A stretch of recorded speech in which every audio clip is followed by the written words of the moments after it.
Flanked by his wife Mate and grandchild Wakisa Kabaye, Finance and National Planning Minister Tumbeko Msokotwane firmly clasped the iconic copper briefcase containing the national budget speech. With measured steps, Dr. Msokotwane ascended the grand concrete staircase of the National Assembly. In his address, the Finance Minister said the proposed national budget was pegged at 253 billion kwacha, a 36 billion kwacha increase from the 217 billion kwacha for 2025. I propose to spend a total of 253.1 billion kwacha, or 27% of GDP. This will be financed from domestic revenues of 206.5 billion. In other words, almost 82% of the budget will be financed by our own efforts. Madam Speaker, grants from cooperating partners will be 12.1 billion, or 4.8% of the total budget, and the balance of 34.5 billion, or 3.7% of GDP, will be financed through domestic and external borrowing. Dr. Msokotwane says the budget is anchored on key macroeconomic objectives designed to sustain growth and restore stability. A, attain real GDP growth rate of 6.4%. B, reduce inflation to the 6 to 8% target band. C, maintain gross international reserves above 4 months of import cover. D, increase domestic revenue to at least 22.3% of GDP. E, reduce fiscal deficit to 2.1% of GDP. And F, limit net domestic borrowing to 2.3%. And the Finance Minister also said government has created several multi-facility economic zones to spur value addition and job creation. We have ceramic factories in the Lusaka phase. We have steel factories in the Lusaka phase. We have a starch factory in the Lusaka phase. We have a milk processing factory in the Lusaka phase. We have copper rods. We have electric cables. We have conductors, pharmaceutical products, all happening today in the Lusaka multi-facility economic zone. Madam Speaker, the Jiangxi multi-facility economic zone in Chivombo. This has also attracted investment in excess of 128 million. What do you see there, Madam Speaker?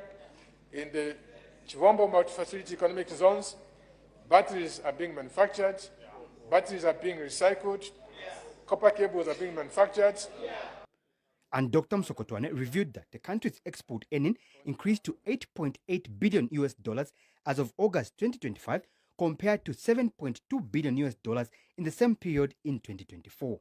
Dr. Msokotwane further proposed the waiving of tax on equipment used to assemble tipper trucks and electric vehicles to promote assembling of the same in Zambia. I propose to remove customs duty on complete knockdown components. I propose to remove customs duty on complete knockdown components for the assembly of motor vehicles, including tippers, electric vehicles, tricycles, motorcycles, truck trailers, and tractors. Madam Speaker, watch the space, because we are doing this so that these items can be manufactured locally in Zambia. Dr. Msokotwane also proposed the increase of excise duty on single-use plastics from 30% to 100%. As the Finance Minister wound up his presentation, he bemoaned the status quo, where most people in the informal sector are contributing less to national revenue through tax collection. He says the budget will attempt to change the narrative. Masauso Mukwayaya, ZMBC News, Lusaka. Wonderful day that the Lord has made. It's Tuesday, 30th September 2025. Today we are reviewing that national budget, a 253.1 billion, about $10.5 billion in that budget. Where will the money come from? Honorable Msokotwane is telling us that up to over 80% will be sourced locally. Well, that would be a milestone. But you have an economy that probably is not doing well, a taxpayer that is seriously stressed, and you are relying on a small group of taxpayers. We haven't broadened our tax base. You have a lot of people outside the tax brackets. Then you have entities like the mining sector that should provide proper contribution to our national budget, and their contribution is minimal. Sometimes even other sectors and subsectors provide more money to our national budget than a sector that provides up to 70 to 80% of our national exports every year. And this is a $7-8 billion sector. But what's its contribution to our national budget, to our GDP every year?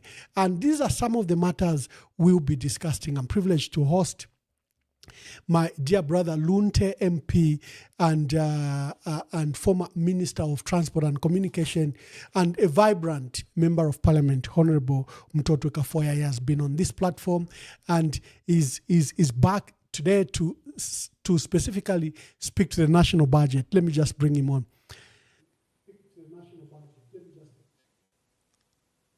How are you? Emmanuel, I'm very well, thank you so much. And how are you?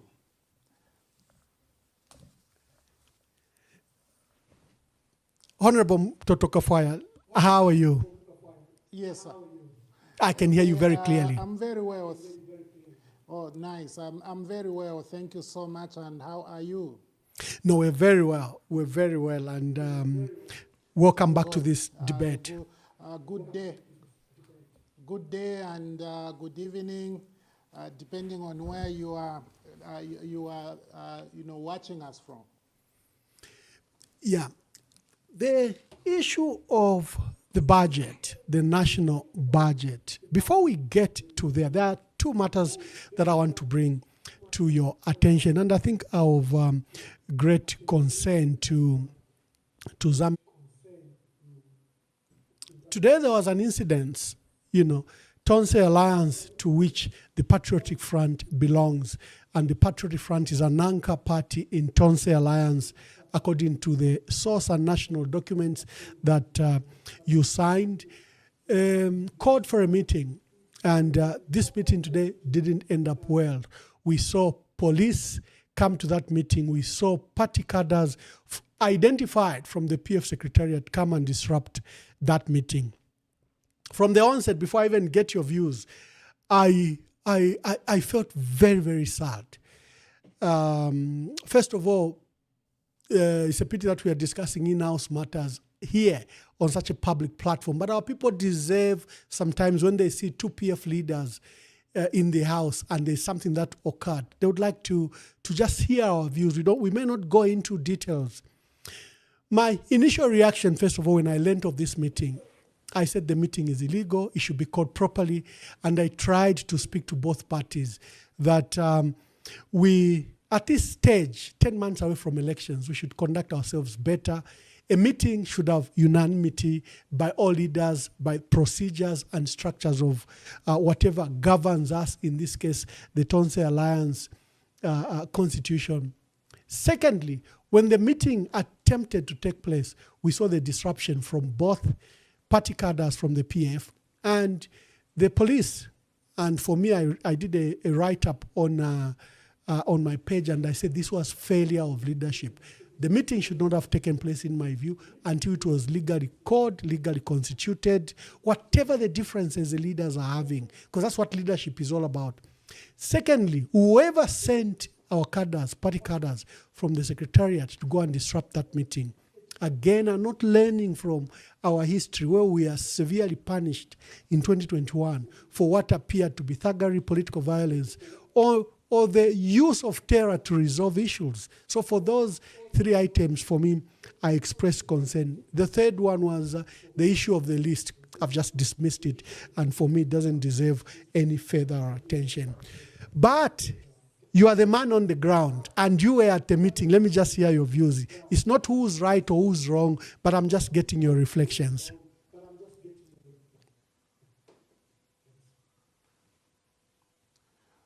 Okay, so thank you so much. Although the network is pretty bad, for some reason I've not been able to pick everything that you've had to submit regarding the incident that took place today.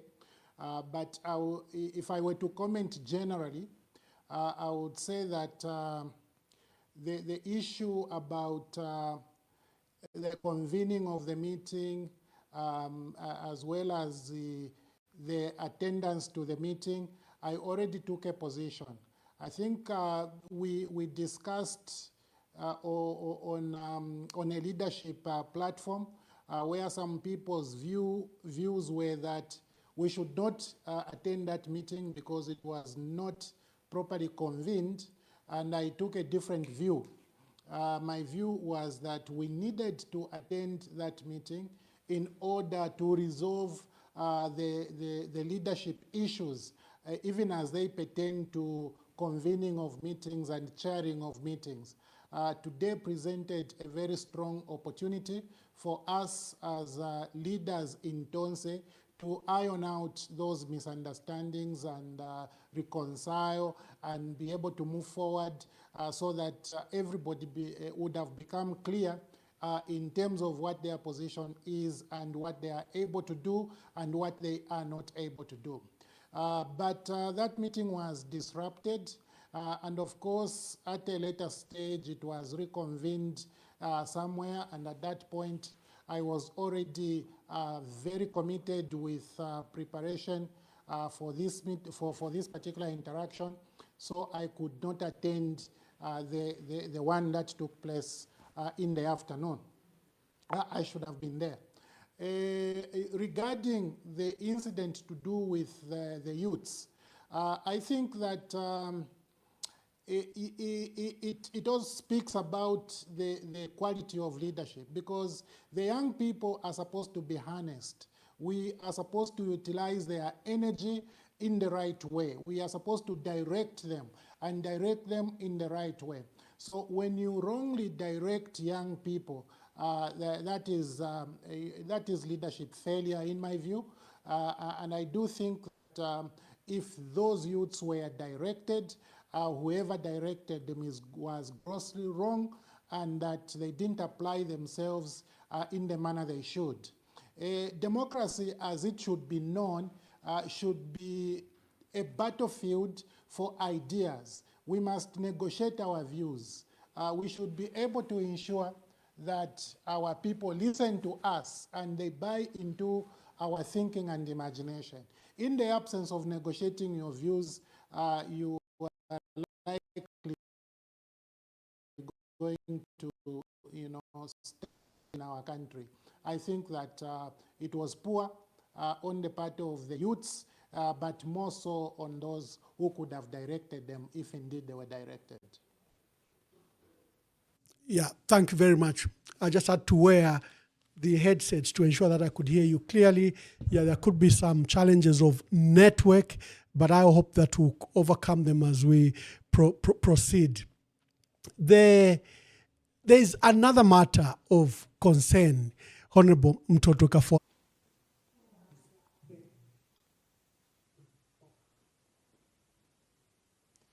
Okay, for some reason I can hardly hear you.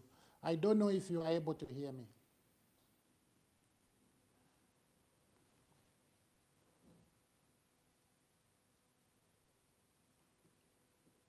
Sorry, you couldn't hear me, sorry. Before we delve into the issue of the national budget, there is a special sitting of Parliament that's taking place on Thursday, I think 2nd or 3rd October, where the Speaker of the National Assembly has called for this special session. But there are serious concerns. Number one is that the Parliament is now in committees to review the budget according to the new rules that you set for yourselves in the new standing orders and in the amendment to the Budget and Estimate Act of 2020. Parliament is supposed to be sitting in portfolio committees, but we understand that there is a special sitting that has been called for Thursday, and there are speculations that the Speaker of the National Assembly and the Executive want to bring two items. Number one, the ratification of judges that have been employed, in a process that is not clean. Number two, the issue of Bill 7. We understand that government is willing to bring Bill 7. Have you heard anything about this matter, and what is your reflection? Okay, let me start by asking Ambassador if you are able to hear me, because as you were asking the question, we could hardly connect. But I just heard that you are asking in view of the urgent business to be considered on the 2nd of October, which is Thursday, by the National Assembly of Zambia. Yes, of course, after the presentation of the budget policy statement by the Honorable Minister of Finance, which was last Friday, the National Assembly, they adjourned in order to go into the various committees to consider the sector budgets. Now, the Speaker did announce that the House should reconvene on the 2nd of October, which is on Thursday, to consider urgent business. And immediately the Speaker made that announcement. I tried to apply my imagination, and I was saying there's absolutely no way urgent business can be predetermined. Because for the Speaker to say last week that there is going to be urgent business next week, then it was clear that the Speaker knew the business which was coming. And so that was totally an agenda item. And in my view, that business is not it is something that has been pre-planned, pre-choreographed, and that what we're going to have is the will of the UPND government coming to the National Assembly of Zambia, and not the will of the people. But let me just comment briefly about Bill 7, which have been informed is part of the business that may be considered on the 2nd of October, which is Thursday, day after tomorrow. Bill 7 is already in the National Assembly of Zambia. It has already gone through the first reading, and it was referred to a committee. And then the Constitutional Court declared the process that was undertaken to come up with Bill 7 as unconstitutional. The Constitutional Court did not declare Bill 7 as unconstitutional, but it the process that government used to arrive at Bill 7, that it was an unconstitutional road. The correct road would constitute broader consultations. Government needed to consult on a broad basis. And to do that, a government was supposed to formulate, competent structures to undertake the consultations nationwide on its behalf before they could craft the constitutional amendment bill. But now, for the fact that that road was unconstitutional, it means the bill is unconstitutional.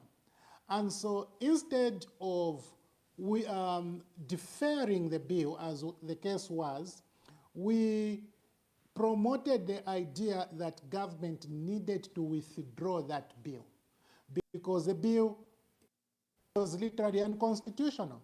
If the Constitutional Court is telling you that the method you used to come up with this bill was unconstitutional, you are being told that the product of the method is as well unconstitutional. But because of exclusive cognizance, the court did not want to be seen as interfering with the process in the national.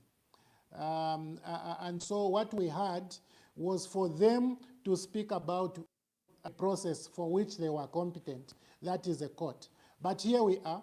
UPND government is going to bring back that bill to the National Assembly of Zambia, and I think it's going to constitute that urgent business. And the Zambians should ask some questions. This is a bill that was widely condemned by the ordinary people, condemned by civil society, condemned by a number of members of parliament, including myself, condemned by lawyers, condemned by professional bodies, condemned by the church. But it is coming back to the assembly. What is the consultation that UPND has done? Just a few days ago, they gathered chiefs at Mulungushi International Conference Center, and from what we know, they never even discussed Bill 7, but I hear one chief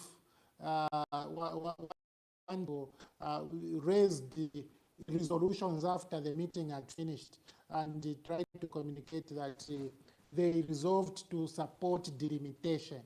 This is a delimitation is going to affect the budget as has been laid on the table by the minister. Because as you know, delimitation entails more expenditure to governance structures. And you already have a budget which has not provided for that delimitation. But on the other hand, you are pushing for Bill 7, which will bring about delimitation and other, what you are calling proportional representation, without making a financial provision. So already, the UPND government is saying they have no intentions of achieving the objectives of the current budget. This current budget is rhetoric, it is just a campaign, and there's little in it, as we'll be able to discover when we go into it in detail.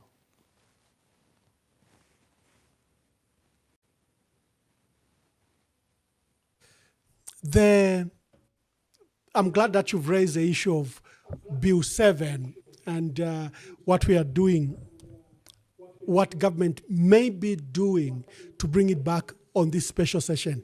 All eyes should be on this special session on Thursday. Let's come to the national budget. What's your reflection? 253 billion, and it says over 80% will be raised locally. Speak to that. Ambassador Mwamba, thank you so much. I think it may be right for me to make comments on the budget because, as you know, this is where my training lies. This is where my experience lies. I've done a lot of work around these numbers. So I am pretty happy to make my reflection on it. The first thing I would like to bring to your attention is that before the minister presented this policy statement on the budget on Friday last week, the president came to the assembly and he spoke to us. Some of the things that, a few things that the president referred to were repeated in the national budget address. Now, according to the president and indeed the Minister of Finance, over the period that they have been in office, the economy has been growing on average 5.2% per annum.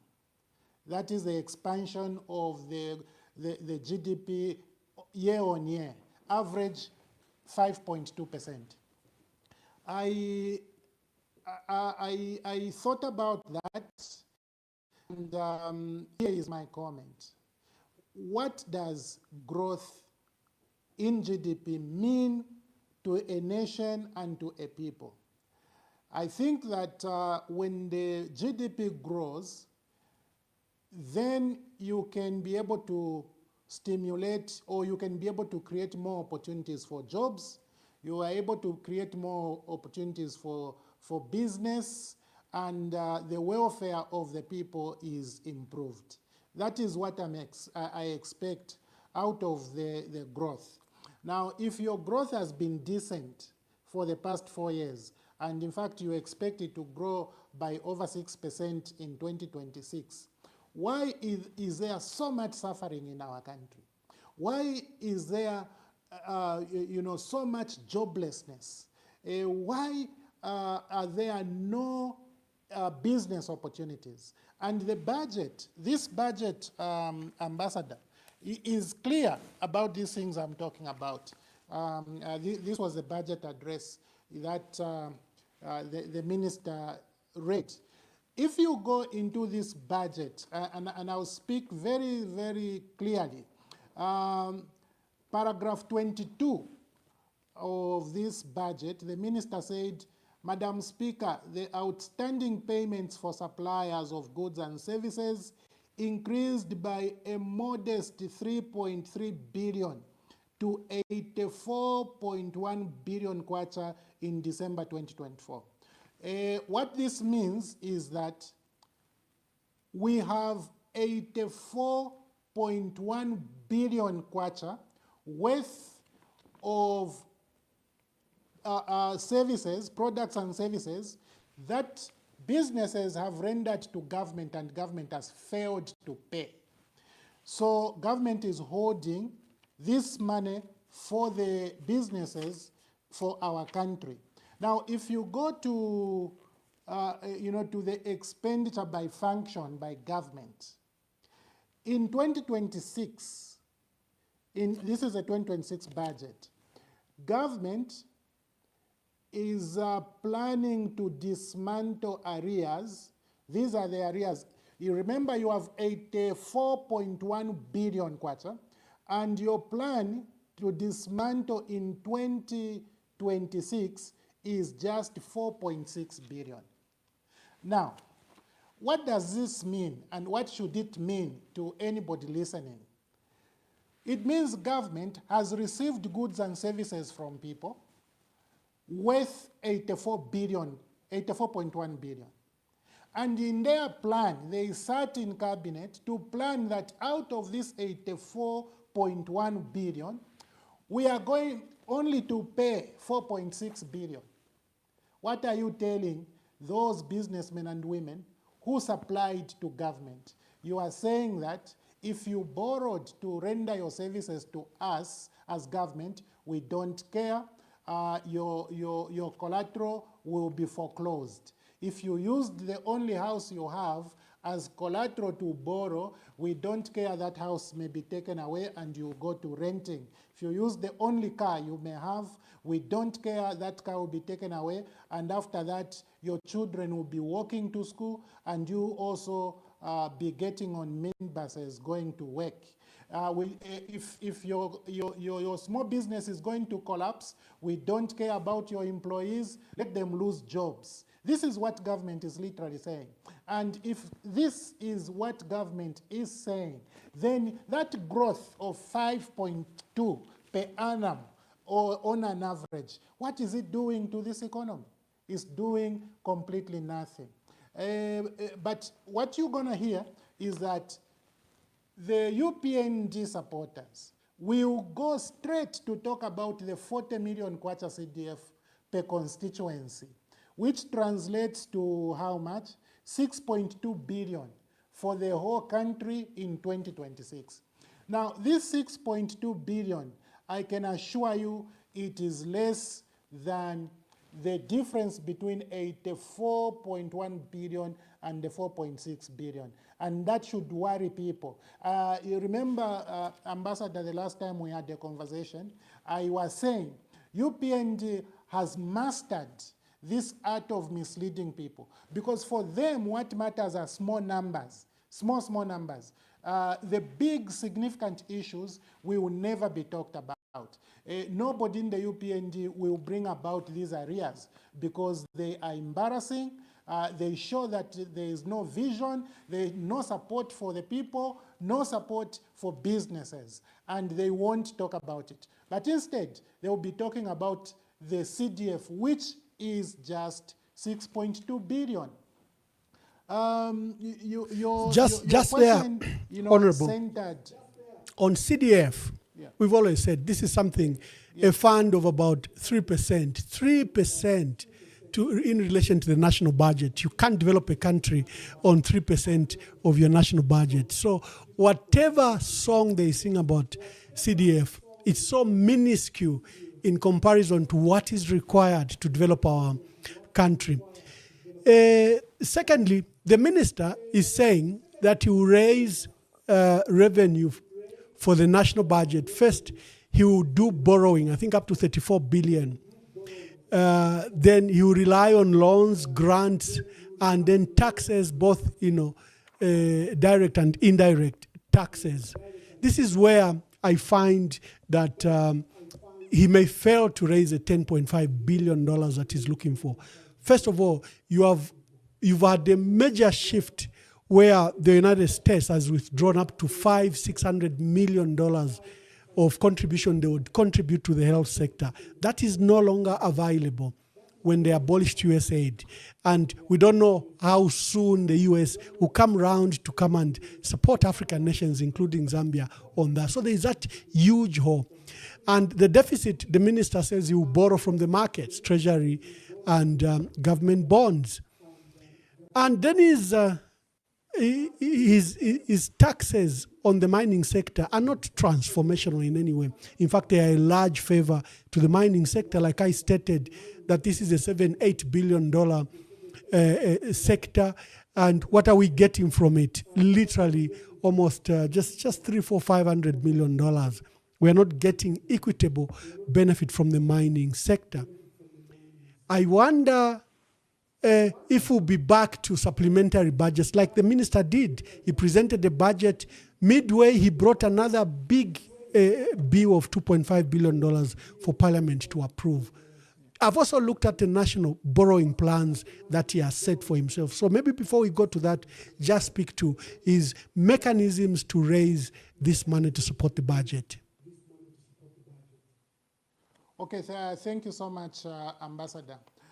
Ambassador, I have to be clear that this budget is unrealistic. This budget was a campaign. And I'll prove to you that this was a campaign. On page one alone, the minister mentioned the word UPND 5 times. On page one alone, page one of his speech, he mentioned the word UPND 5 times. Now, this is not a UPND budget. This is a national budget. And elsewhere, he continued to mention that. But if I take you to his macroeconomic objectives, which is on page 5 of his address, the minister said at E that it is the objective of the UPND government to reduce the fiscal deficit to 2.1% of GDP. Now, we know that the fiscal deficit is a difference between your expenditure and your taxes plus non-tax income, except borrowing. So the borrowing is the one which now plugs the gap, and that is the fiscal deficit. Now, if the target is to reduce fiscal deficit to 2.1% of GDP, you go to the schedule of revenue estimate and its measures.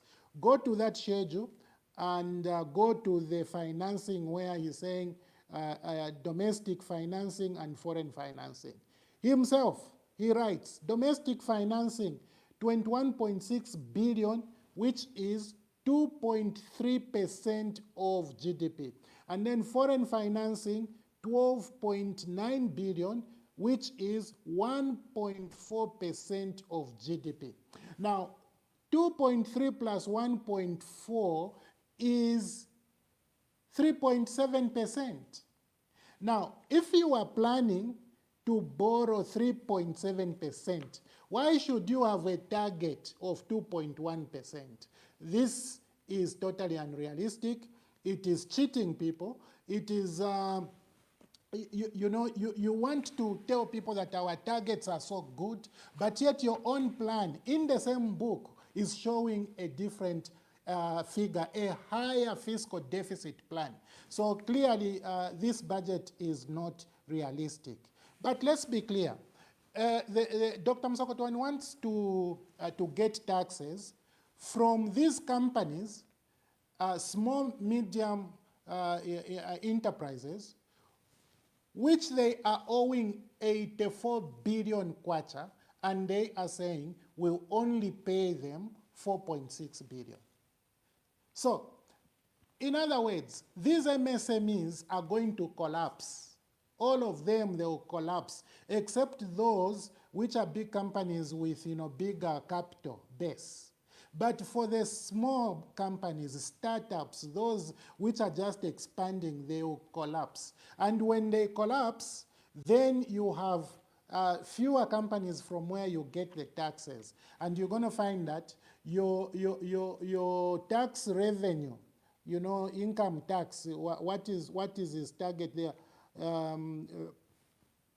Tax revenue is 165.7 billion. He won't be able to raise this. If he does, if he manages, then he will go to the, to the mobile money operators. These people who are transacting in mobile money. He is going to go to the very, very poor people who are barely surviving, who are doing, the things that should be the least to look at. Because formalized businesses, which gave business to government is not going to pay them anything.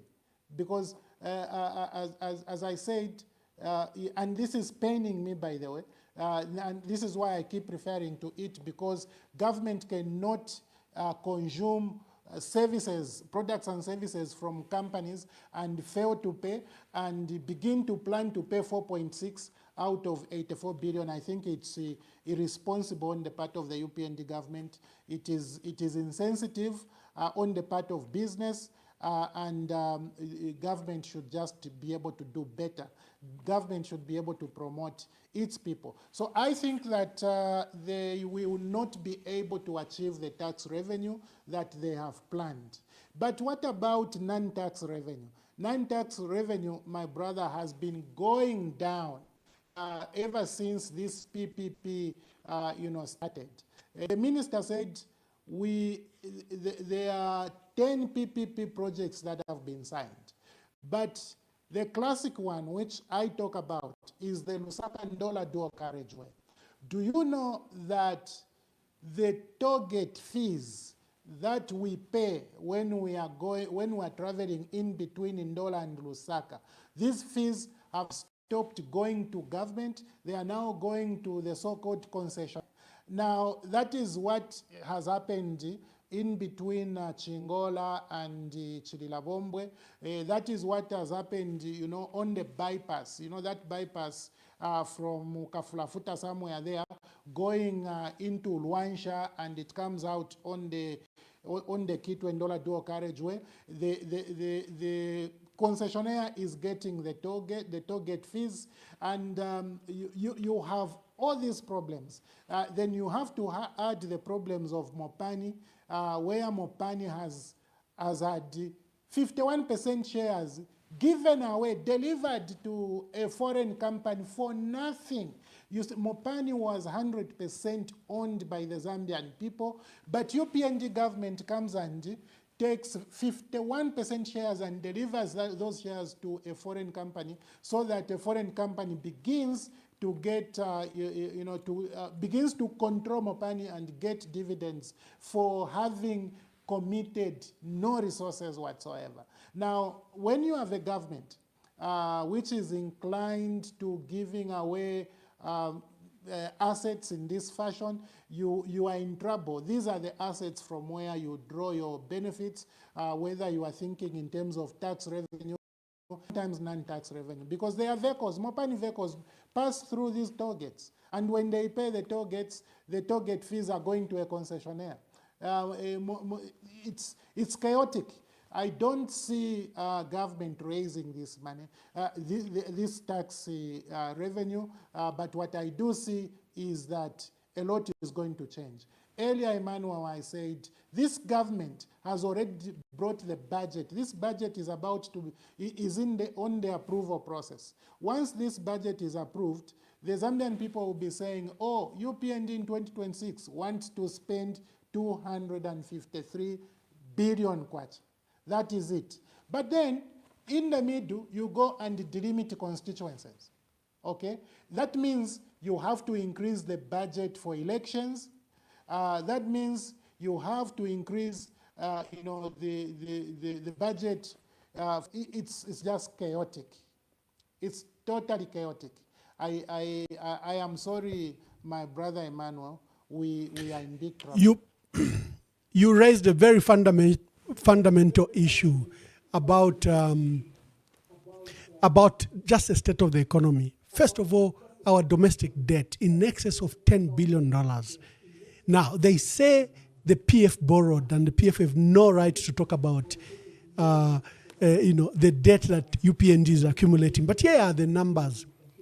In 2021, the debt was $11.9 billion, the foreign debt, not total public debt, but the foreign debt, which is an index that most indexes follow, whether it's IMF or World Bank. They follow the foreign debt, not total public debt, not domestic debt, or not arrears. They will usually just look at your foreign debt as an indicator or denomination of the health of your economy.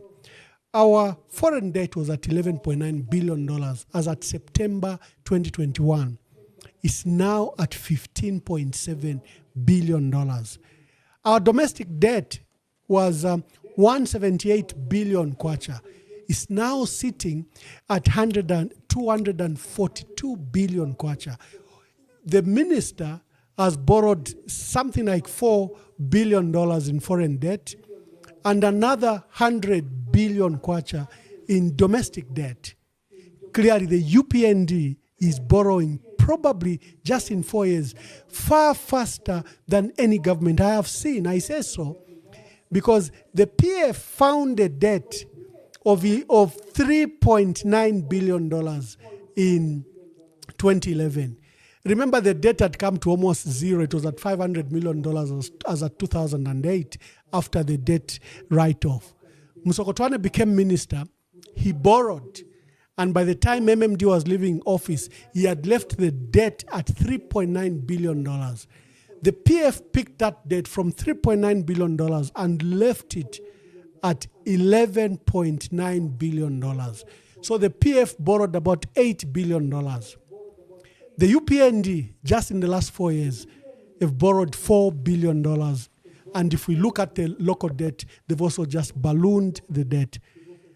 When you see targets that there will be economic growth of 6.4%, that you bring down inflation from 16% to 6 to 8%, that is bringing down the fiscal deficit to 2.7%, and that the domestic revenue will rise to 22.3% of GDP, which, by the way, our domestic revenue in relation to our GDP is the lowest we've had. I think we've fallen to somewhere, is it 12, 13%? Now he says the ambition is that it will go to 22.3%.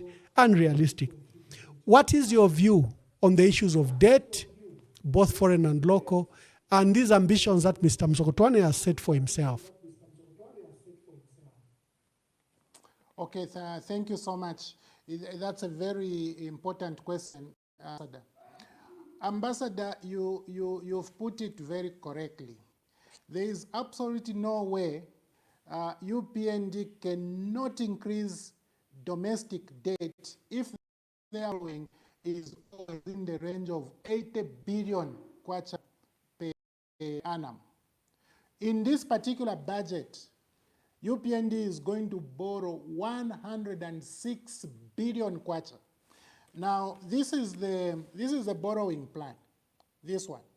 It's a borrowing plan for 2026.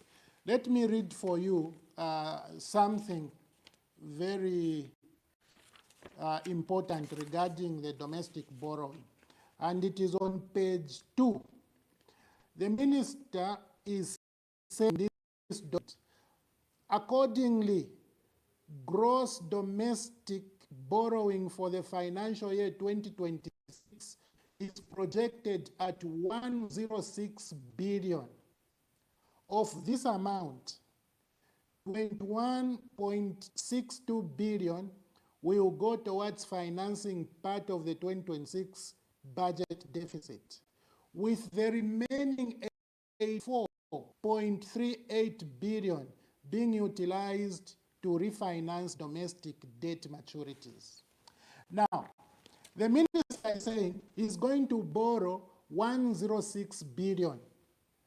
And when he borrows the 106 billion, 84.38 billion is going to be used to refinance maturities. In other words, those loans which are going to expire, he is going to pay them back, interest and loans. That is refinancing maturities. Those loans which are coming to a close in 2026, he's going to use this same borrowing to repay them, to refinance them. And the difference between what he's going to borrow and the 84 billion that he will use for refinancing is what is going to support other programs in the budget. But when you go to the budget, Dr. Msokotwane is reporting that he's only borrowing locally 21.6. This is misleading, actually immoral. What he's going to borrow is 106.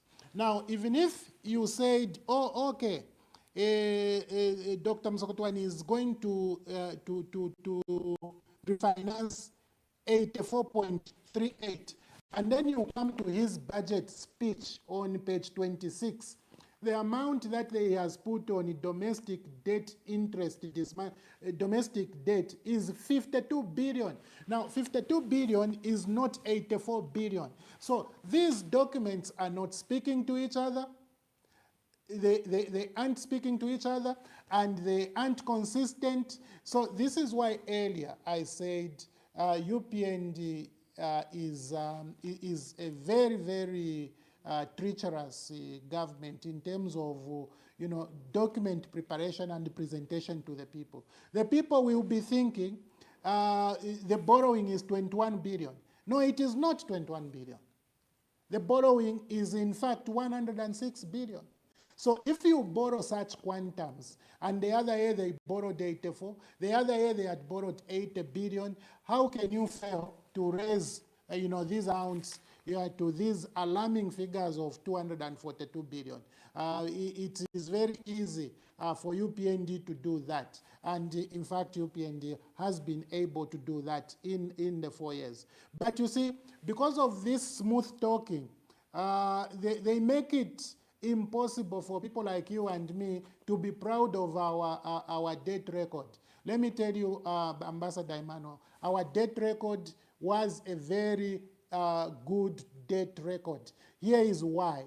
Because even though we borrowed over 10 years, our budget never reached $1 trillion. For the entire 10 years, our budget never reached $1 trillion. Do you know that for only 5 years, UPND is going to spend 1.1 trillion kwacha? Over 5 years, UPND will spend over 1.1 trillion kwacha. But for us, over 10 years, we did not reach $1 trillion. As a matter of fact, if I said, let me compare just the 5 years, in 5 years, we only spent 507 billion kwacha. But in this expenditure of 507 billion, this is where all the borrowing is. All of those things, and there is no PPP. But for UPND, they are spending 1.1 trillion without any significant in fact, project. Honorable Mtoto Kafwaya. This is very important. In fact, Honorable Emmanuel, Mtoto Kafwaya, very this, important. this brings me to a critical issue. The UPND are borrowing and borrowing heavily while condemning the PF debt. They keep on talking about debt reschedule and debt restructure, that this is the milestone is as a result of the debt that the PF borrowed, and therefore they put it as a milestone that they've restructured the debt. Of course, you and I know that they're saying they've restructured up to 90% of the debt. They have not. It's only 49% that has been structured. Just the other day, there was a story from London where a creditor is calling on the Zambian government to resolve the issue and restructure this debt. People are asking, for the PF, they found a debt of $3.9 billion. They left it at $11.9 billion foreign debt. But we say they built schools, they built hospitals, they built roads, they built bridges, they did international airports, they did dams, they did hydro projects such as the Kafue Gorge. People are asking, where is the billions the UPND is borrowing going?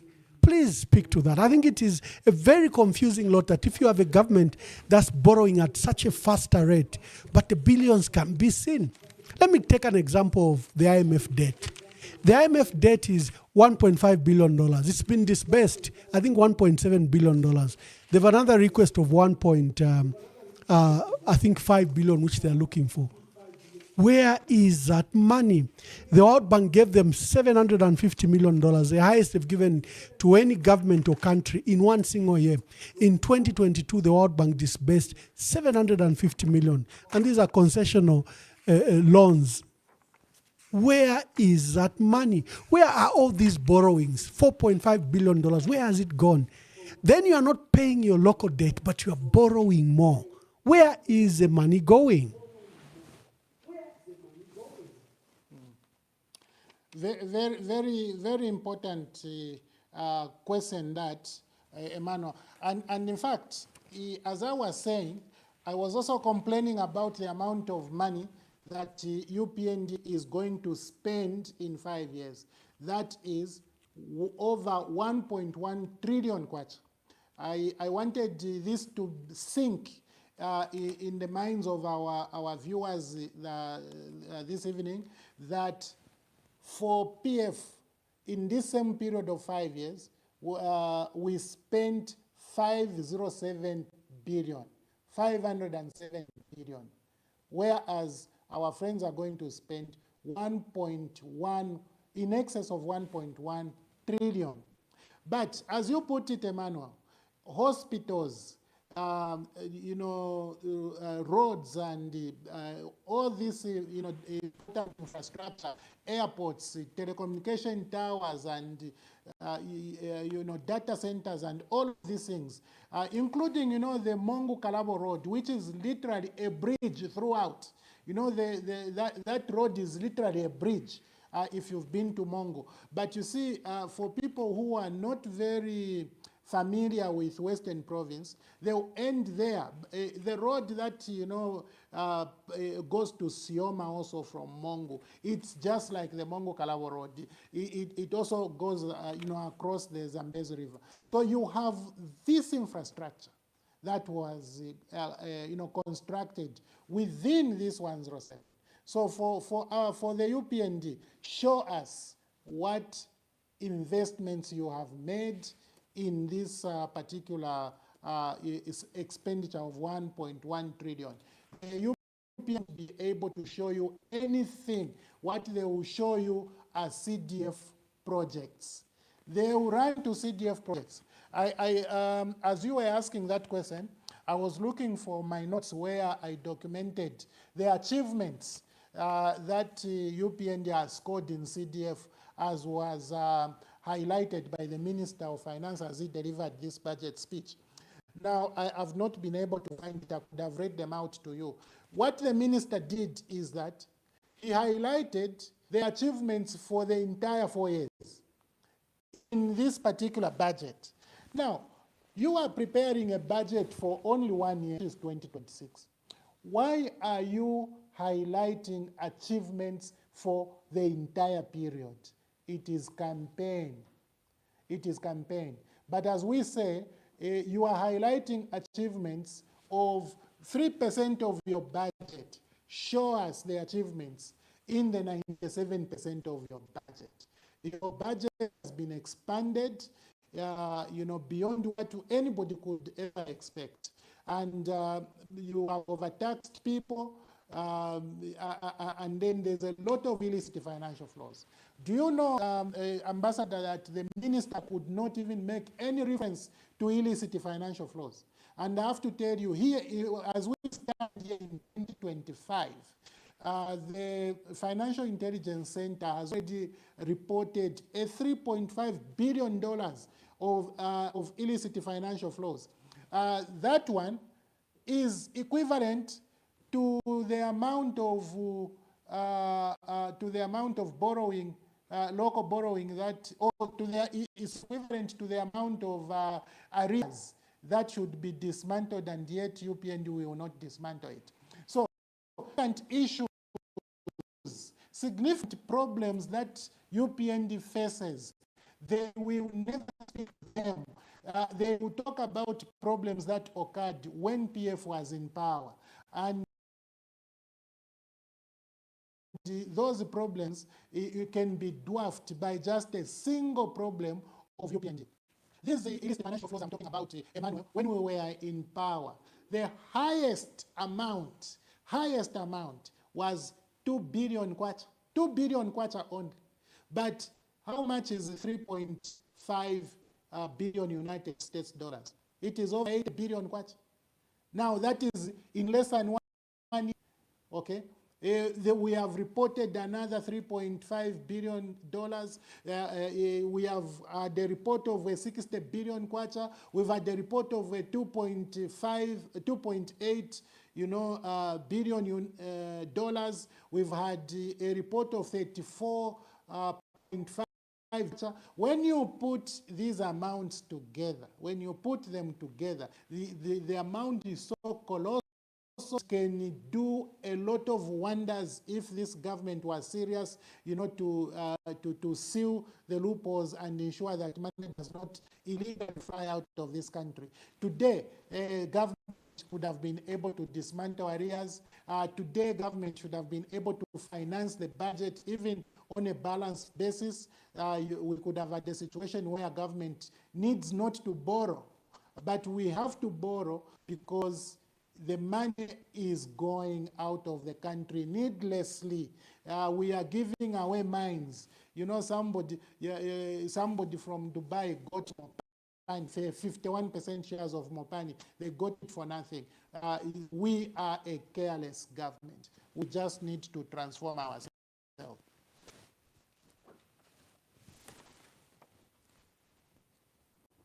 Wonderful, wonderful.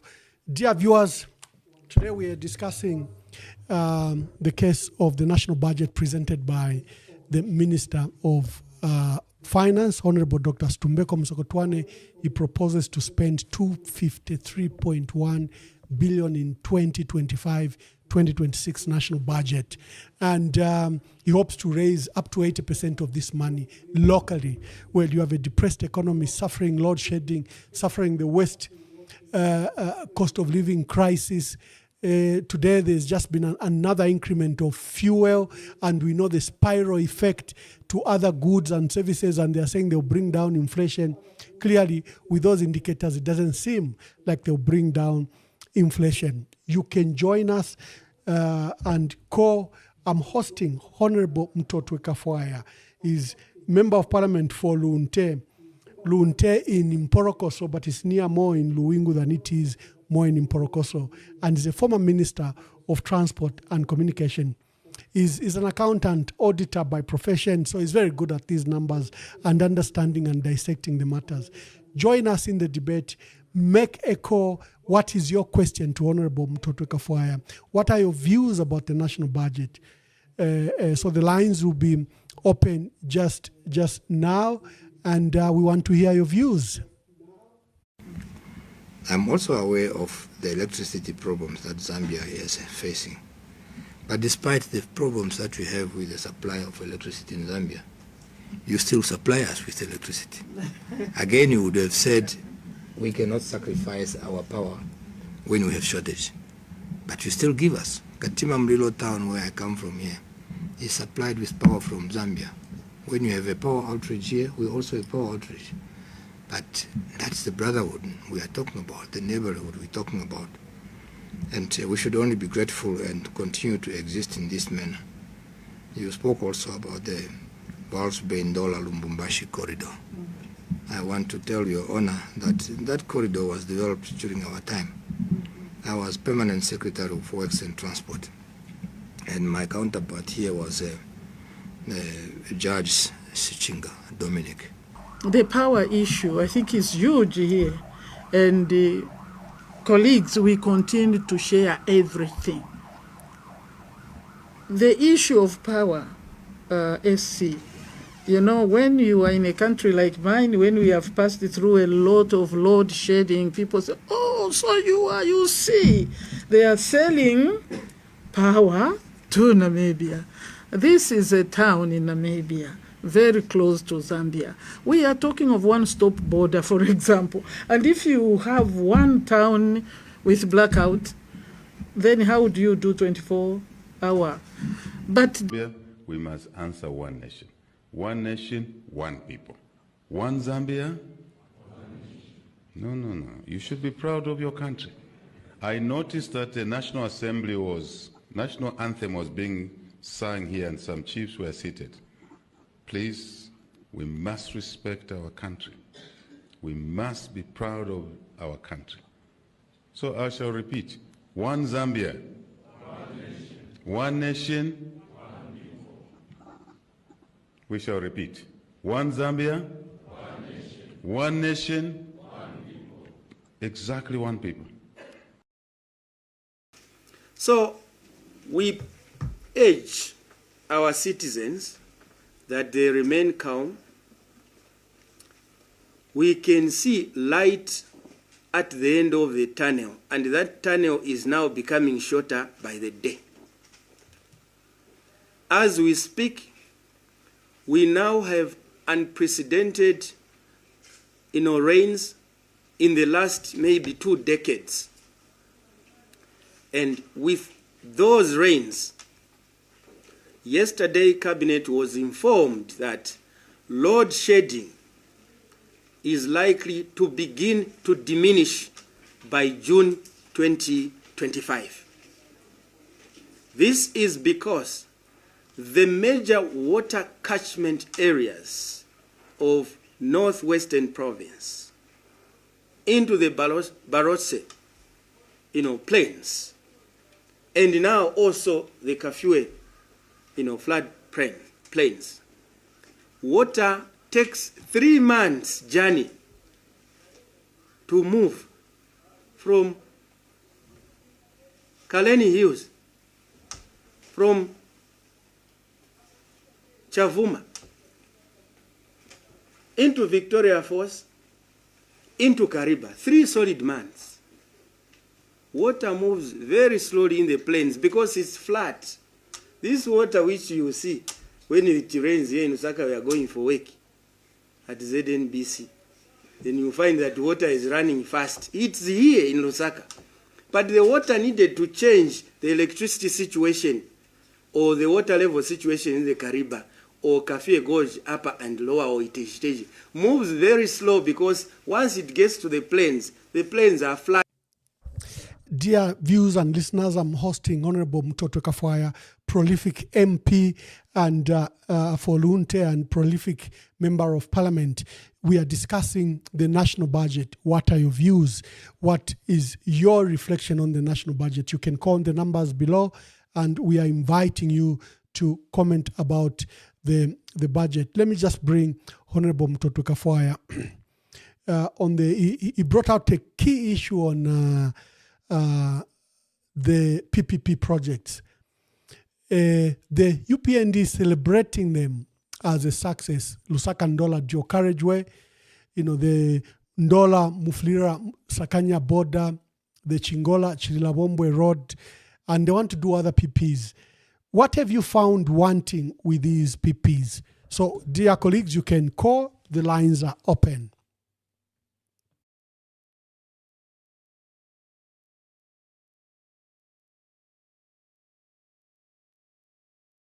I find this PPP as a very bad example of governing a nation. First and foremost, a public-private partnership, as I understand it, is a project where government invites a private partner who has resources to come and construct an asset and then grant that private partner period to recoup their investment and some profit before that asset can revert to government. But here is the point.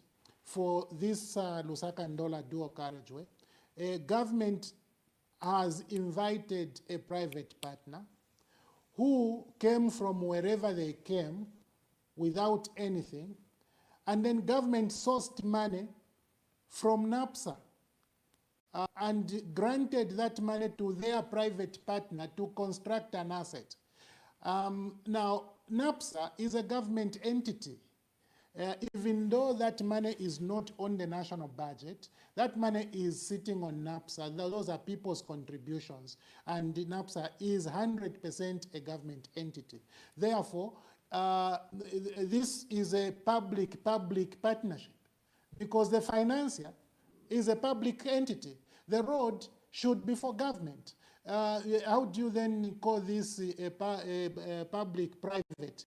When the private guy just in the country with a small with clothes, and then you come and facilitate for that person to construct offices, employ some people using government money. So I don't find that to be a PPP in its sense. But what is worse is that this particular private partner for the UPND government is so favored that as soon as he arrived in Zambia, he was told, start collecting toll fees on the toll gates, which were already constructed by application of the finances of the Zambian people. Remember, the Katuba toll gate, the Manyumbi toll gate, and the Kaflafta toll gate were already constructed by the PF government using Zambian people's money. These toll gates are in operation now. The concessionaire, the private partner for UPND is already getting money from those toll gates before they even finish building the asset, which asset they are deploying money from government through NAPSA.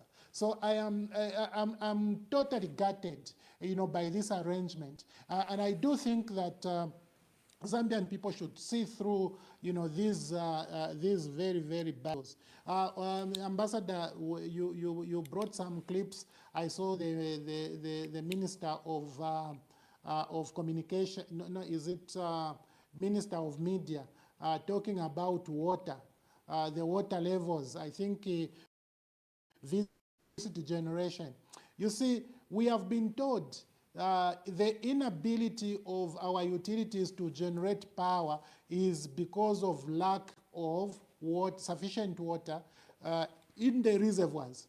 Now, the same government has told us that we are sitting with a bumper harvest because of sufficient water. So we have sufficient water on the bumper harvest side, and we have no water on the electricity side. And we are saying this is not true.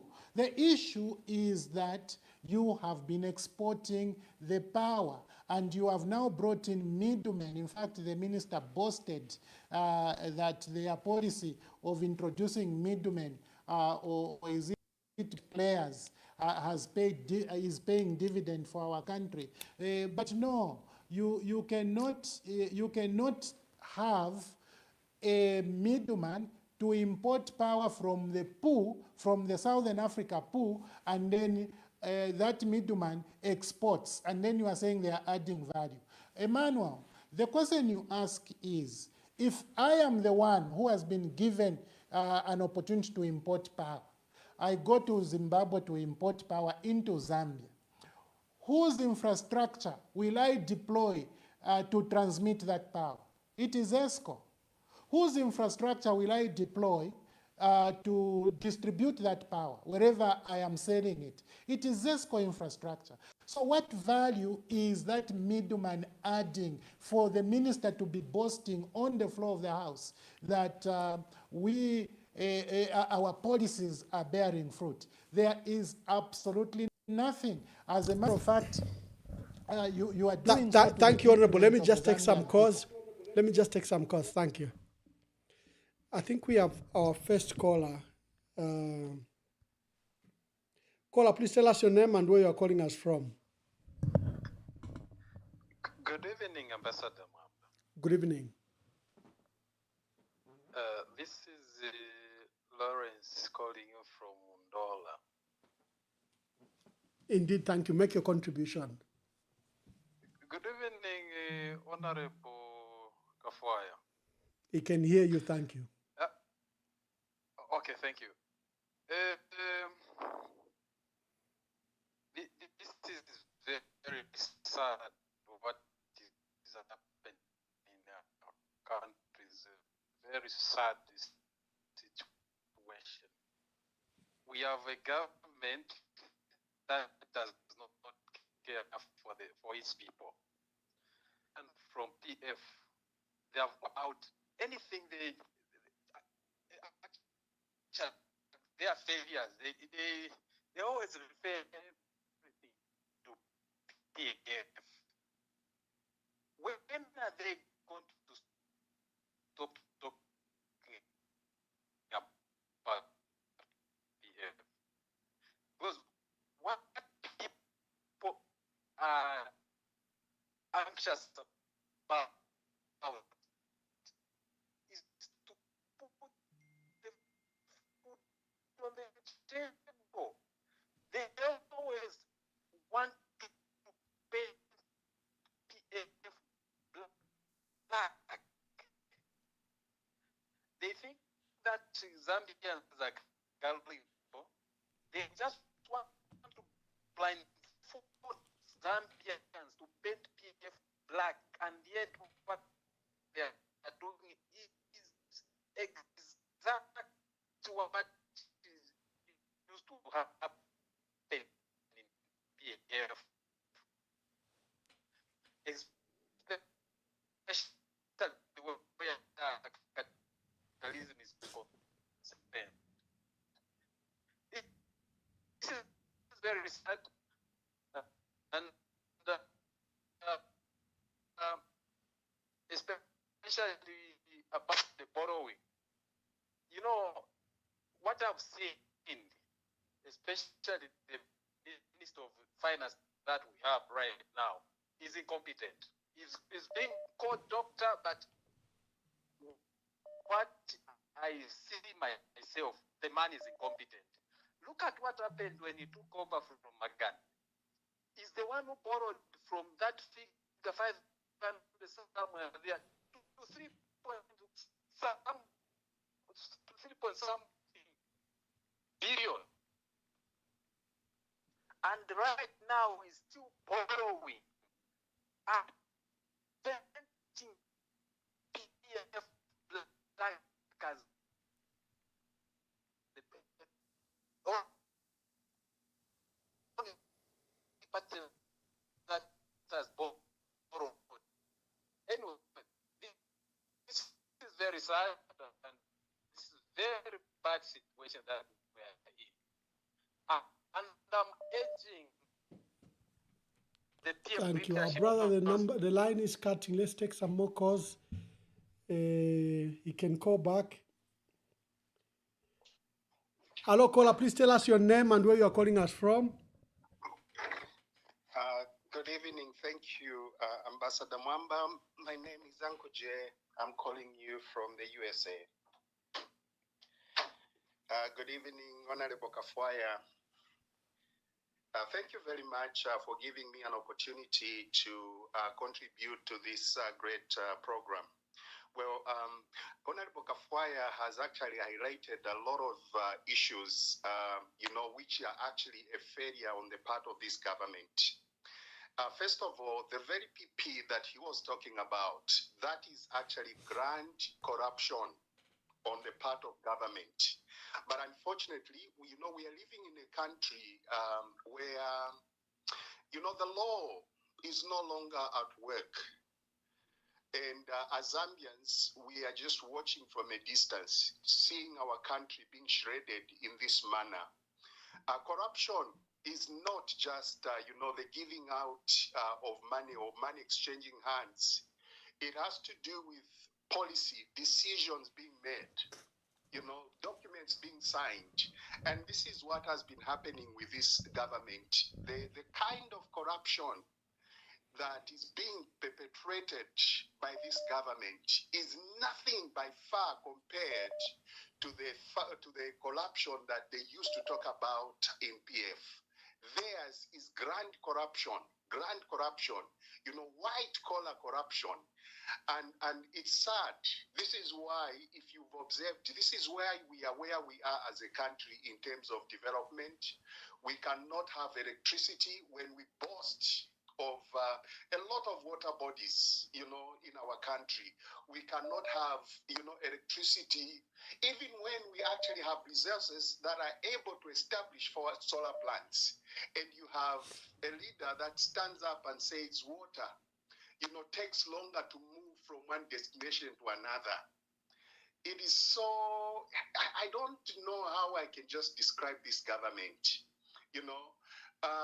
it's a sad thing. And those that still have hope in this government, the only, name or how I can best describe such a people is that you are mad. Any person to have hope in this government is actually next to madness, because there is no way that we are actually seeing the things that this government has done and hope that there will be redemption at the end of the day. No, to say 2 plus 2 is going to be 4. So if they are stealing in the name of PPP and expect development, you are crazy. You must be crazy. Let us vote these guys out. Meanwhile, their grandmaster has gone to attend the Freemasonry conference in Scotland. And this is not a joke. And Christians must understand that we are being presided over by a devil worshipper. And this is real and this is serious for the country. Let me end by that. Thank you. Thank you very much. Yeah, let me take some more calls. I can see there are a lot of calls. Please call in. I can see there are a lot of calls. Just let me take the other calls, Honorable, before we let you answer.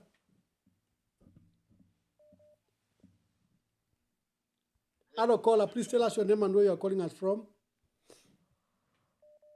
Okay, my name is Gesho. I'm calling you from Lusaka. Gesho, make your contributions. Okay, so I think I'll talk about 2 things. Number one, I know you may not want it, but I want to say it. This page is really helping out, but unfortunately, we need more on the ground. I will talk about ourselves first. PF, Ambassador Mwamba, a very learned person. You can agree with me that the pace at which we are moving on, we may not even have a candidate to fill in so that we implement our ideas. Number one, there is a there's a hidden agenda of working things. There's no transparency.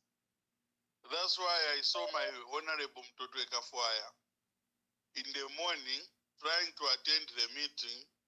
Due to its nature, even failed to. And again, within yourselves, you people who have a say, you don't want to agree that only one person can lead. That's the only challenge. And by so doing, UPND is taking advantage to divide you. We'll be here talking about budget. UPND has done this wrong, but there's no solution. It's because there's no leadership in Tonsa Alliance. You have the vision, but who is going to implement it? No one. You are in exile because of fighting for justice, but unfortunately, the people you have left are greedy. Thank you, my brother. Thank you, my brother. Thank you very much. And I'm glad you brought those issues. Honorable Todukafaya will attend to that. Hello, caller. Please tell us your name and where you are calling us from. Wamunkonge from West London. Walishani wa ambassador Akafwaya walishani mkwani. Mkwai konkanya nipo. Kwena fyonse fe mwalondolola na fyumfika fe wino sana. Nomba nini nkwato kulira. Wanti fi mulelondolola fyonse file fwaye kwa nishi na tubule chipani tuachivika mmabuko yesu. Nomba nini ndeshako ukwipshako kulingana na mano ya ndi suggestion. Ba Kafwaya ba member of parliament aba PF mwe bali munganda ya mafunde. Ushe ni state mwa ise shako pantu yonse ndo mfwe fyako bati ba secretary general baya kukoti pamulando wakupokerera ichipani. Nomba kulingana nga mwema members of parliament mwe balimo munchende ni state mwambira mwa sta organize ama what chairmen mwa balanga wachita su uyu wachavinga first mwafunya mwaboko ya ntungurushi mwafivika nomba kuli interest of the party because constituency yenu limbina ikwatama what chairman abali 20 anaza constituency mwapanga ipepala mwabalanga ofe bengashita Simon ama what chairman pakwe batilimbi bamyafa ko kupoka ila party na bena bayingisha umulandu ku koti ukuchira okulalolera fe ntungurusha toba shani na bayako please bomfeni kwa resources yenu wike na mwa chairman panchi mubarange fo bengashita graph paper no kuyashitira chavinga Simon interest of the party then muramunche ndo mu constituency umushaba ama members of parliament kwa ama well wishers abengafunya kandarama monse fe Zambia yonse mupoke ali ama names ama wa chairman bashite Simon chavinga kwimya naye na mukoti pate iwerere maboko yenu roleshe nyamano mwakwata ayo yakankala ayo yarefo ko yambyo kubomba ni chipani chiri mu minwe ero mulero ndoro era abantu kwe bati foto arabwerera po ifwe roleshe budget ibapangire roleshe nifo bachitire migoti ni chipani chesu chiri mu minwe please kabyeni kubantu bamitule since bare mistikisha sana kubuteko lomba kabyeni kubantu ama wa chairman babikeni pamo bashitire bachavinga Simon bapoke chipani kompelele mkwani. Thank you very much. Let me take some more calls.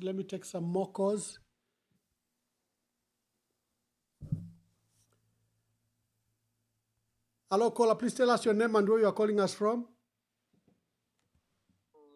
Good afternoon, Honorable Ambassador Mwamba, and the guest that you have, Honorable Kafwaya. My name is Nyangudani. I've got two questions for the Honorable. Number one, I'll look at the leadership crisis that we have today. What solutions that are on the ground that we can see a united front? Because there is no time now. The more we are going to entangle ourselves into leadership crisis, whatever problems that the Zambian people are going through, it will give an upper hand to the other people who are in government. For me, I see that we have got so many adequate leaders among ourselves, but we should ask ourselves to say there's only one leader that can lead these leaders, and then we need to come to that time to put someone into that leadership. Second is, I like what the previous caller said. Our government, they have blindfolded people thinking they are working to fight corruption, but they have engaged in this mode of corruption, which is a white-collar kind of corruption. And for me, what saddened me is we are seeing it.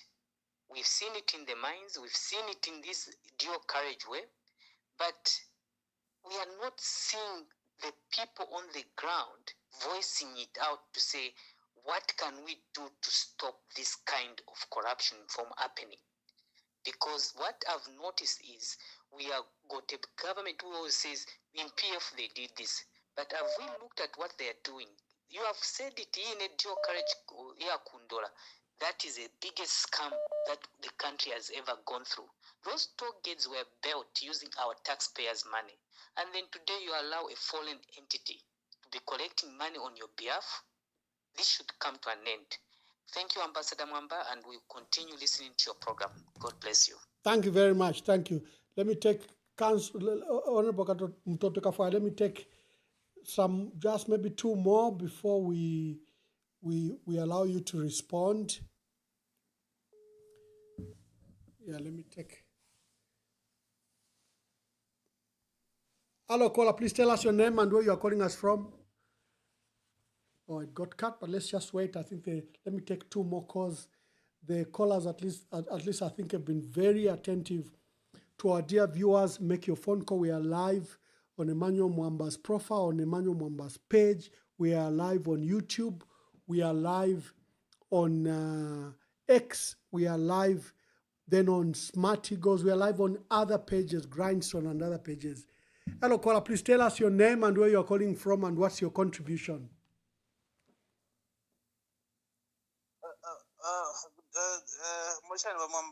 Honorable Kafwaya, this is from Livingston. Make your contribution. Hello? Make your contribution. Thank you. Thank you so much, Mwamba. What I want to talk about is leadership crisis. Especially what transpired today, where the meeting short term and others. And then not long time ago, provincial officials go at South Africa. So all those have brought in a lot of confusions. Now, what we want is to make progress so that Zambians to get direction. But if this is going to continue, and I think it is very, very worrisome. Now, right now, we know the people that are causing problems. So that my question actually is going to the vice president of the party, who is the acting president, given Rubind. Why are they not disciplining our probably later confusion, more alliance than PF? Because our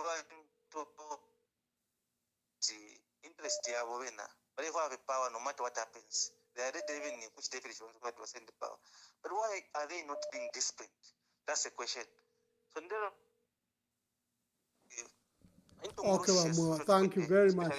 Yeah, let's see if we can take the last call.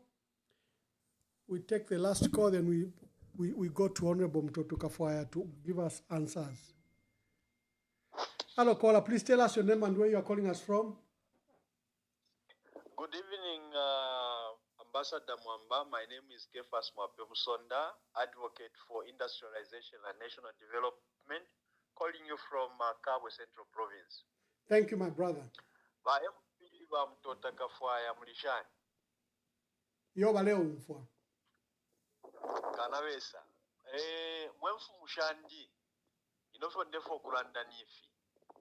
Ichalo cha Zambia from 1991 to Asarilokwe to become a democratic country where divergent views must be observed. Now, to the opposition, it's very disappointing that opposition ile moneka kwa chitairiko. When the current government presents the national budget, we hope to see an alternative budget that would come from the opposition. Because once an alternative budget is there, believe me, you ambassador, it will give the opposition to be doing the checks and balances the way they are supposed to be done. Now, even members of parliament, now we don't know if, like the way the budget was presented, it was presented in terms of CDF 156 constituencies at 40 million. Now, if the Bill 7 gets back to Parliament and it goes through, how are we going to make the adjustment in case in terms of the other more additional constituencies beginning September 2026 to December 2026? I really want to appeal to you that as much as we are talking about national development concerning CDF, I think CDF, to my side and on my own behalf, I am seeing certain decisions not being made by the local people, but decisions that are still made at central government, which I feel that the particular department or ministries like health, home affairs, they were supposed to be accounted according to their ministerial standing, because even if it comes under CDF, those assets are accounted through under home affairs, police,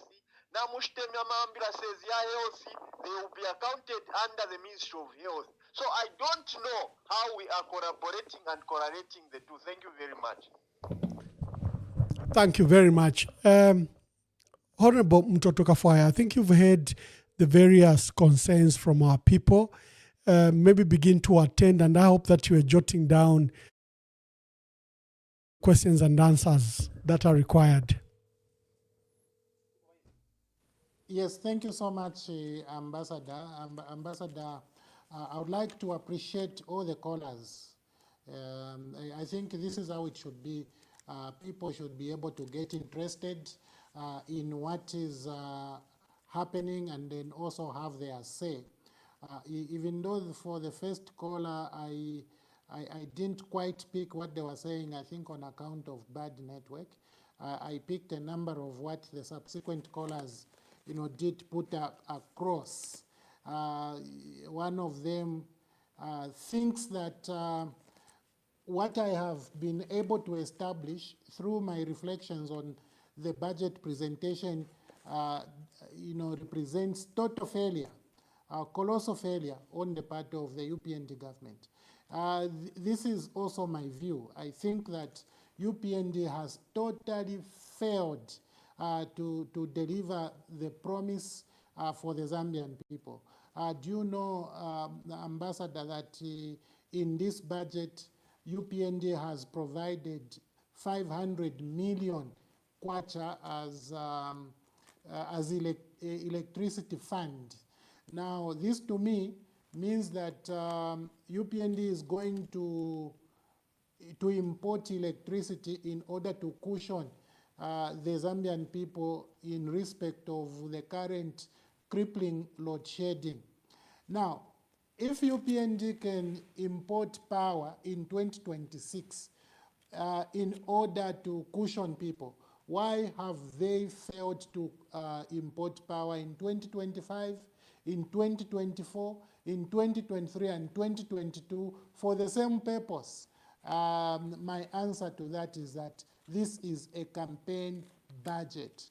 And for the Zambian people, you'll be able to make your judgment after UPND has made this implementation. Somebody thinks that what is happening is grant corruption, and they think this is white-collar crime. But I actually think this is thuggery. Yeah, I think this is gangsterism. I actually don't see any sense in Zambians building targets and then you give it to somebody who has just arrived from somewhere you don't even know and say begin to collect targets.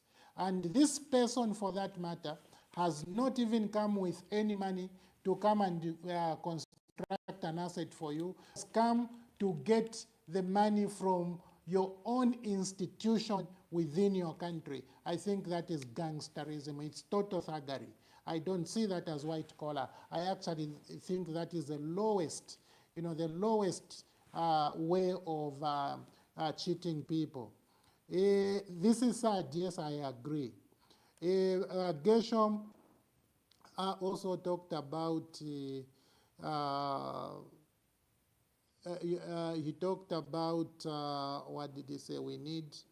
we may not have oh yeah, he talks about the possibility that we may not even have a candidate in 2026 because of the disorganization.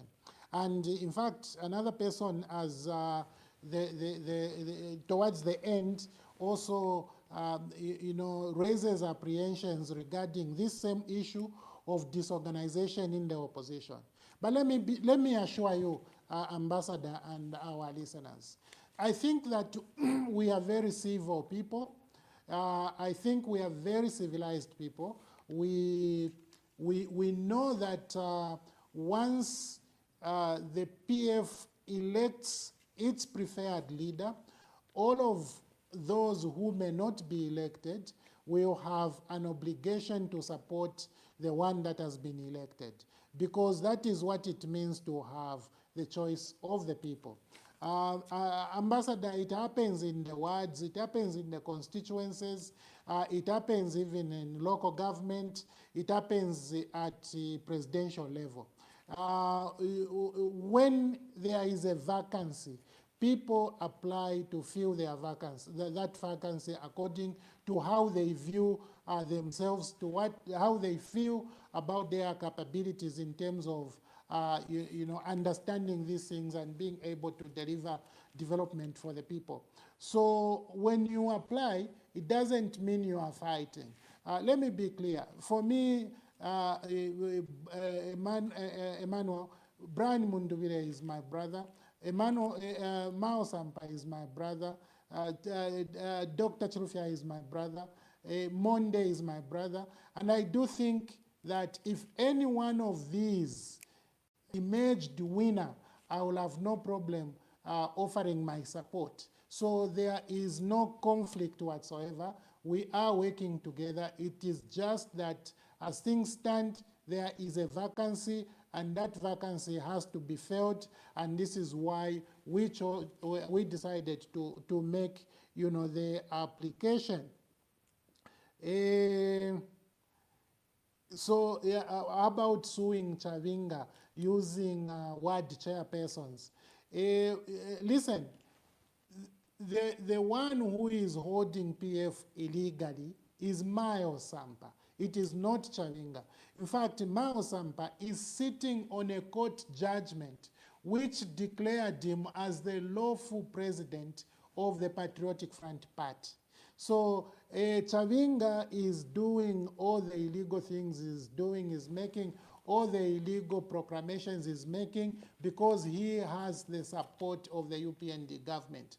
And so the UPND government system of accountability cannot force it on him because what he's doing is to the detriment of the Patriotic Front Party, which they are happy with. So clearly, suing Chavinga is a waste of time.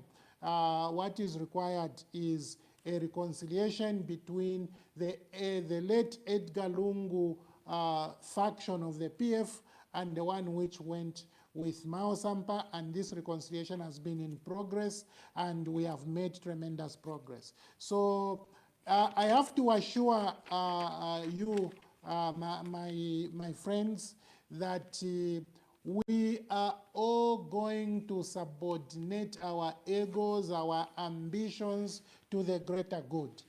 None of us is going to sacrifice the country because of their ego, because of their ambition. And this will apply into Tonse. Tonse will survive.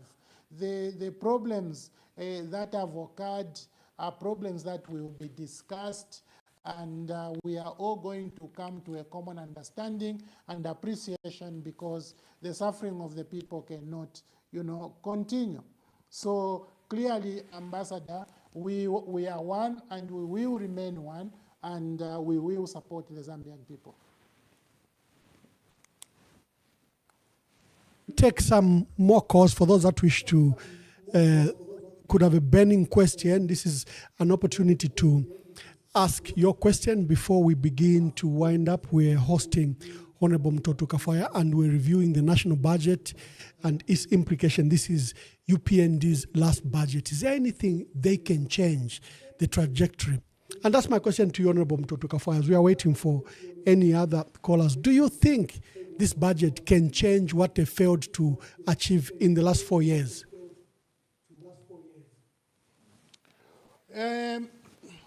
Emmanuel, what the Zambian people want is the lower cost of living. What the Zambian people want are jobs. What the Zambian people want are business opportunities. Now, this budget is providing 7.6 billion kwacha for social cash transfer. Now, 7.6 billion kwacha is more than CDF, okay?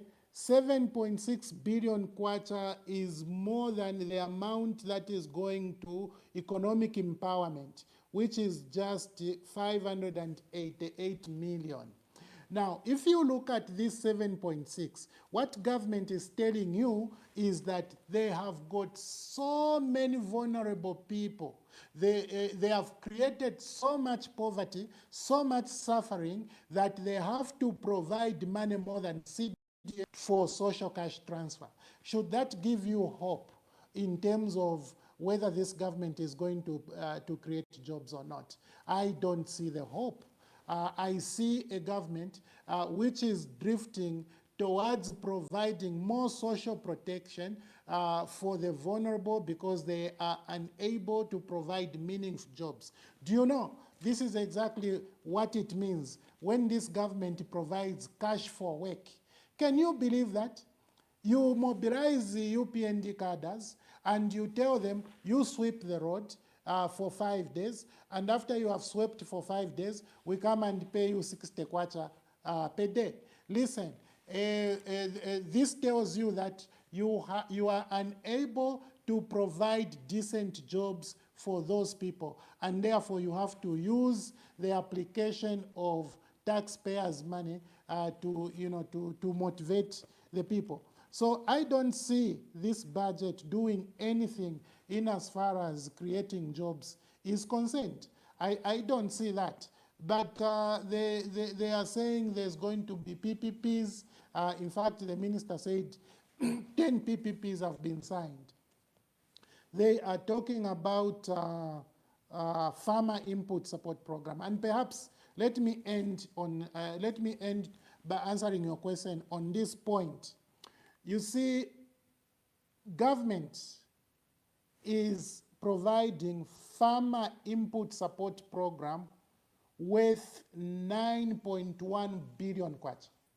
In other words, government is going to procure fertilizers and seed to distribute to farmers across the country for 9.1 billion kwacha. And then, once the people have used this 9 billion to grow crop, then government is going to buy the crop, strategic food reserve, for only 2.1 billion. Now, tell me what type of thinking this is, where you provide 9 billion for investment, and then once the farmers have produced, you provide less than half to buy the produce. What are you telling farmers? You are telling farmers that you don't expect them to have yield equivalent to the amount of investment, because otherwise the produce should have a higher value. The produce should be, we should be talking about 15 provision for the purchase of produce from farmers. But government is saying, no, we'll only apply 2.1 billion. For me, my interpretation would be that this is why government actually ensures that people are just giving them a dime.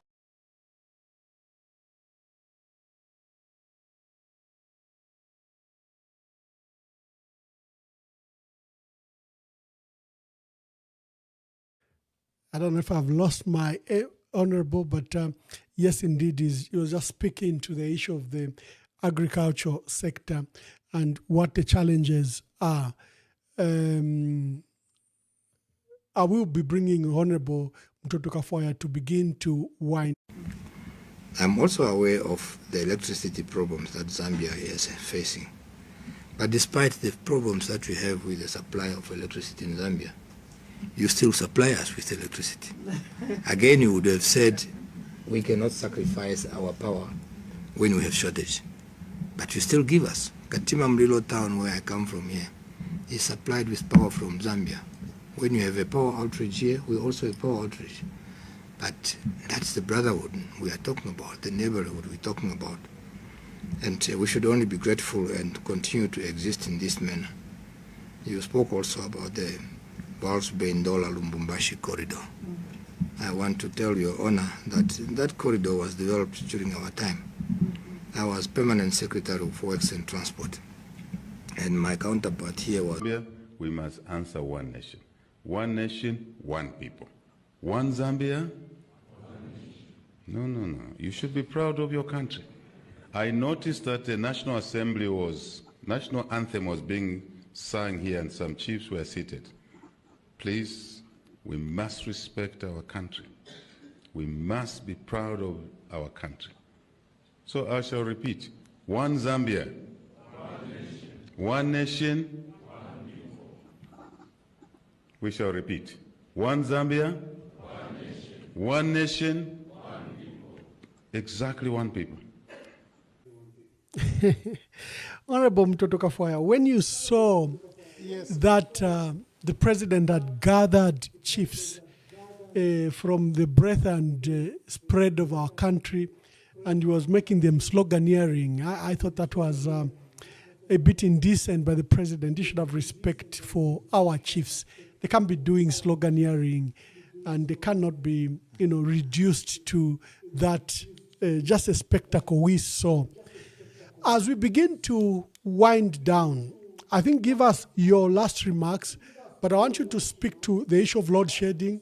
I saw in the budget they've provided solutions. Do you think the solutions will get out of this budget? This crisis that we have, the national energy crisis. To the Bill 7 remains, I think, a gathering matter of concern, and we'll see what happens on Thursday. Speak to those issues, then begin to give your last remarks. Okay. Thank you so much, Ambassador. Ambassador, this is the second time I'm appearing on this important platform of yours, for which I'm very, very grateful. I think to just comment briefly on load shedding, I think load shedding is going to continue because of the bad policies of the UPND government. The UPND government has introduced middlemen in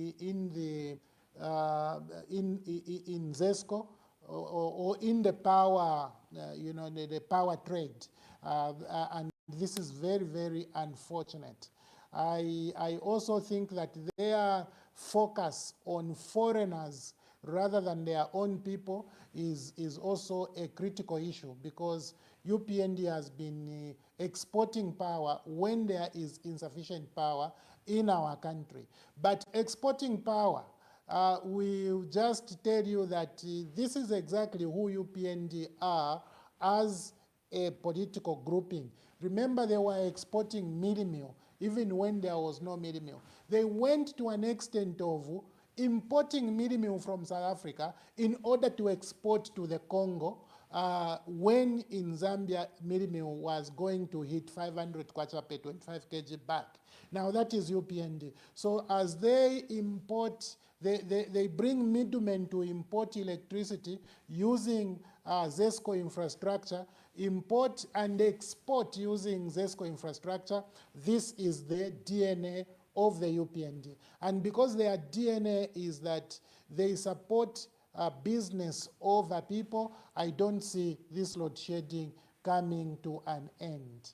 So clearly, even though they have provided 500 million in this budget, the policy is so bad.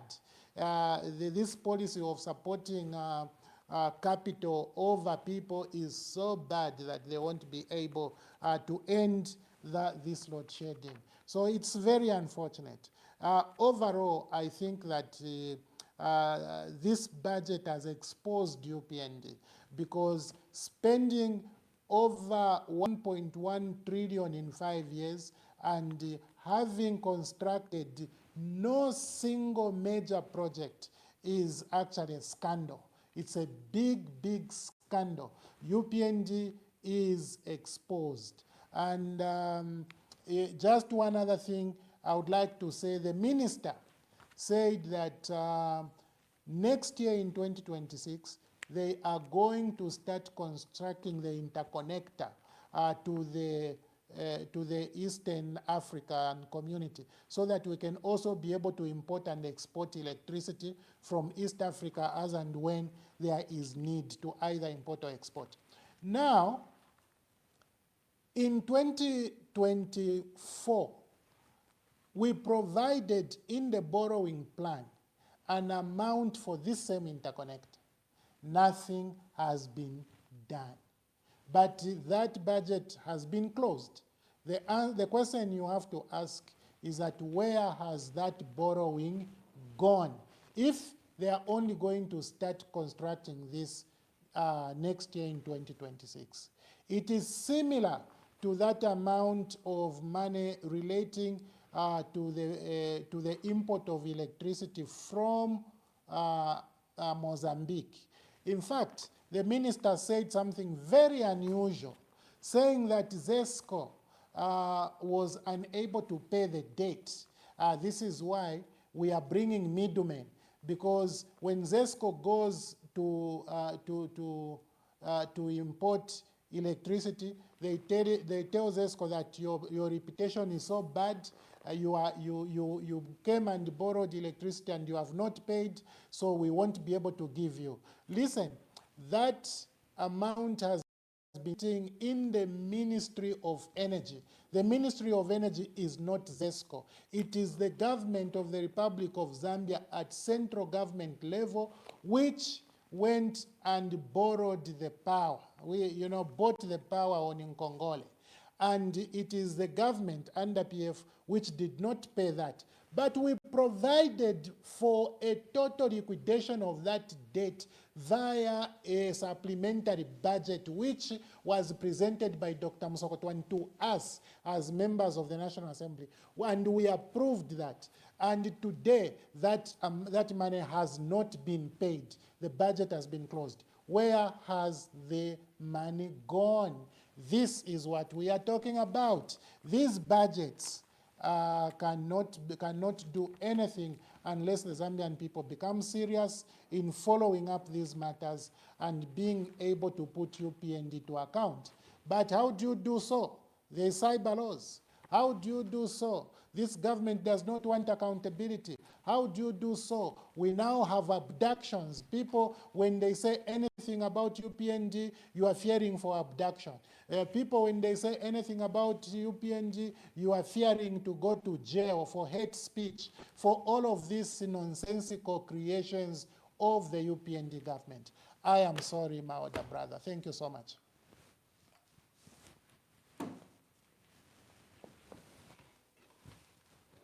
Appearance on the national budget, and I think you've given it a good analysis. To our dear viewers, we were hosting Honorable Mtotwe Kafwaya. He was giving us insights into this budget. There is going to be huge borrowings, as he has demonstrated through the national borrowing plans that the UPND presented to Parliament, and it's a $10.5 billion a budget. Where will they raise the money from? If key sectors like the mining sector are contributing very little, the burden becomes on you. That's why they are taxing everything and everywhere. It is you to shoulder this burden, and this is what we were discussing. The spread to economic growth, well, we couldn't find it more. It's more like he says, a campaign budget, more to appease people, give more people free money. Like he's saying, CDF, which is supposed to be a development tool, is providing this kind of money, but look at the money that is going to social cash transfer, free money that will be given to our people, an expanded one that doesn't, bring productivity in our economy. So unless you have something else to say, my dear brother, so that we can now close the program. Well, just to appreciate you for bringing me back to your platform for the second time this year. I think it was a pleasure for me, and also to appreciate your squeezing, as well as the people who participated, but also even those who just listened in, because why are we here is to share the information. So for all of you who took part in this, I just want to say thank you so much, and I salute to you. Thank you. People have a habit of calling at the last minute. Now more calls are coming. Sorry, callers. We have to end the program, and for those that called earlier, thank you very much for your contributions. Those that wrote text, but the ones calling now, you have to wait until we have another feedback, or you can go to any of our commentary on TikTok, on X, on Facebook, where this podcast was being broadcast, and make your contribution. You still can write. It's not too late. And many of them, I go there and answer the issues. We have a line and a cast that is coming up of many senior leaders that we've lined up, and just look forward to more of this. So God bless you. God bless our country. And shalom, shalom. I see people are saying, but you didn't comment about what happened in the PF today. No, we did comment. Those were our opening remarks. Honorable Mtoto Kafoya gave his remarks, and I gave my remarks. I think we attended to that matter, and we attended to it very, very well. So God bless you, and we'll see you. We have just look forward to the many guests that we've lined up. So see you then.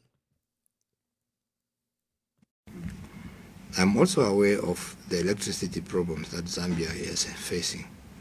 But despite the problems that we have with the supply of electricity in Zambia, you still supply us with electricity. Again, you would have said, we cannot sacrifice our power when we have shortage. But you still give us. Katima Mlilo town, where I come from here, is supplied with power from Zambia. When you have a power outage,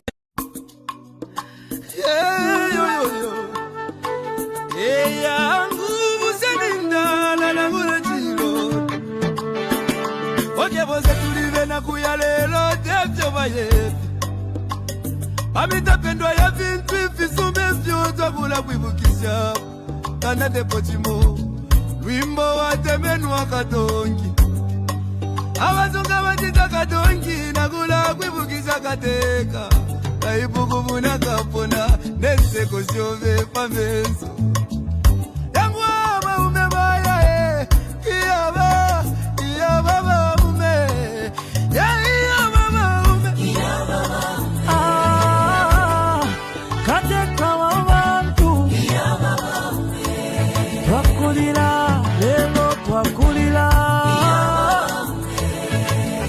Shika kukonke milimo shove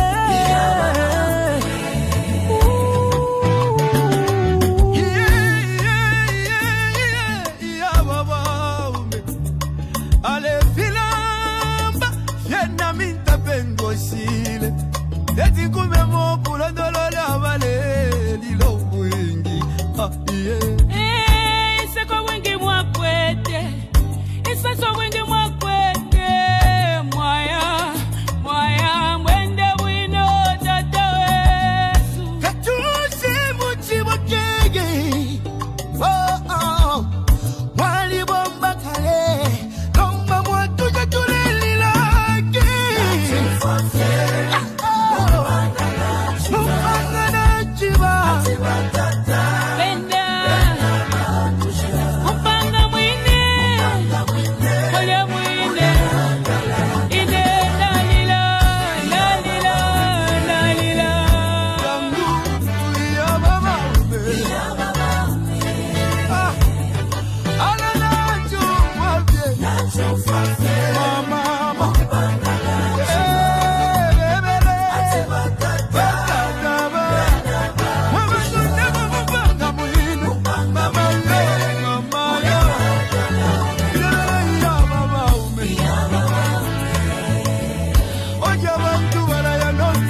emisebo wapanyiri obwingi okuchinja oluzago kumoneko busaka